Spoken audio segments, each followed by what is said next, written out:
मेरा नाम उमाकांत सिंह है।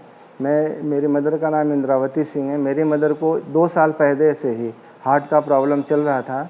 मैं बॉम्बे में लाया, भक्ति वेदांत हॉस्पिटल में उनका ट्रीटमेंट करवा रहे थे। बाद में ट्रीटमेंट के दौरान ये पता चला कि उनकी हार्ट की 2 नसें ब्लॉक है, जिसकी ट्रीटमेंट में लगभग 3,20,000 का एक्सपेंस था और मेरे पास उतने फंड नहीं थे। तो डॉक्टर अभिजीत अंजरंकर उसका ट्रीटमेंट कर रहे थे। फिर उन्होंने मुझे फाइनेंस आरोग्य के बारे में बताया कि ये कंपनी जो है हार्ट के लिए फाइनेंस करती है और कम रेट ऑफ इंटरेस्ट में करती है। जो फिर फाइनेंस आरोग्य फाइनेंस के बड़े बड़े बोर्ड्स लगे थे एडवर्टाइजिंग के। फिर मैं वहाँ पे कंसल्ट किया, मिस्टर गणेश से कंसल्ट हुआ, जिनके नंबर पे मैंने फ़ोन कॉल किया। फिर उन्होंने तुरंत मुझसे कंसल्ट किया और मैंने उनको अपनी सारी प्रॉब्लम्स बताई कि किस तरह से क्या क्या ट्रीटमेंट कराना है और उसमें कितने फाइनेंस होने वाले हैं और कितना फाइनेंस कितना चाहिए मुझे और मेरे पास फ़ंड कितना है, टोटल एस्टीमेट क्या है ट्रीटमेंट का। फिर उन्होंने कहा कि इसमें से कुछ जो चीज़ मटेरियल लगती है, ऑपरेशन का खर्चा और ऑपरेशन के दौरान जो भी मटेरियल की ज़रूरत होती है वो हम लोग फुल एंड फाइनल सपोर्ट करते हैं, जो भी हो आपका।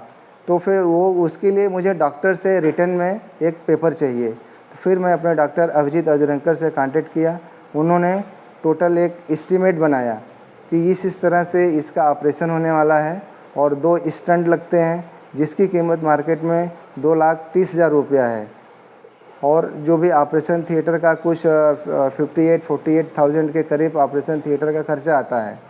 तो उन्होंने टोटल एस्टीमेट बनाया और वो एस्टीमेट मैंने फिर आरोग्य फाइनेंस को सबमिट किया, जिससे आरोग्य फाइनेंस वालों ने फिर वो उस पेपर के सपोर्ट से डॉक्टर अभिजीत अंजरंकर से कांटेक्ट किए वो लोग, और उन कांटेक्ट के बीच में हमारा कोई रोल नहीं था। टोटली ये आरोग्य फाइनेंस वालों ने ही जाके हॉस्पिटल में कांटेक्ट करना और पेशेंट का नाम लेना, पेशेंट को किस तरह की क्या बीमारी है, उसमें क्या खर्चा होने वाला है, उन्होंने रिकन्सलेशन टोटल किया उसके बारे में। और फिर डॉक्टर से कंसल्ट होने के बाद जो भी पैसे की फाइनेंस की ज़रूरत थी उन्होंने वहाँ पे अपना डॉक्यूमेंट सबमिट किया। इसके अलावा जो भी मतलब वहाँ पे खर्चा होने वाला था, आरोग्य फाइनेंस वाले ने पूरा फुल सपोर्ट किया कि जो भी 80% 90% जो भी एस्टीमेट आता है 80 या 90% हम उसको एक्सपेंस करेंगे।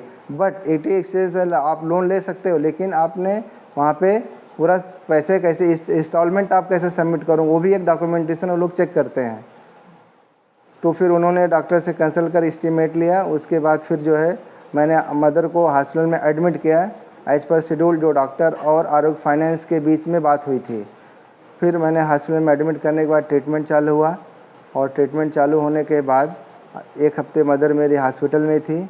आरोग्य फाइनेंस की टीम से एक मेंबर 2 या 3 बार मेरी मदर को देखने भी आया था वो, कि क्या ट्रीटमेंट हुआ, किस तरह से हुआ है और कैसा अभी उनके बॉडी में सुधार चल रहा है।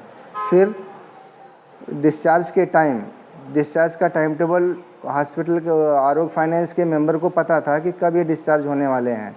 फिर डिस्चार्ज के टाइम वो लोग खुद आए और डिस्चार्ज के डॉक्यूमेंट जितने भी थे, जो पेपर थे हॉस्पिटल के, उनको चेक किया वो लोगों ने।